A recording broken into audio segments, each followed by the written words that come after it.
تلنگانہ حکومت جس نے حالیہ عرصے کے دوران ریاستی دارالحکومت حیدرآباد کے ساتھ ساتھ اضلاع میں بھی کئی نئے پارکس قائم کیے ہیں، جہاں ساتھ ہی پرانا پارک کی بھی تزئین نو کی ہے، نے ایک اور پارک کا اس میں اضافہ کیا ہے۔ حیدرآباد میٹروپولیٹن ڈیولپمنٹ اتھارٹی ہنمڈا کی جانب سے بیگم پیٹ کے فلائی اوور کے قریب رینک گارڈن بنایا گیا ہے۔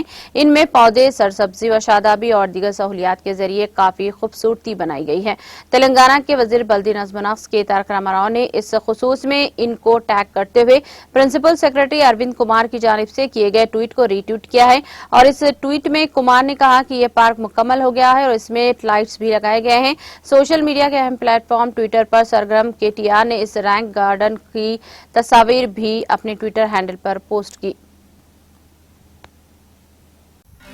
ناظرین، ہمارے ٹی ٹی وی نیوز کو سبسکرائب کریے، بیل آئیکن کو پریس کریے، شیئر کریے اور لائک کرنا نہ بھولیں، اور کسی ایڈورٹائزمنٹ سے متعلق جانکاری کے لیے ہمارے اس نمبر پر کانٹیکٹ کیجیے۔ ہمارا نمبر ہے 9550102020۔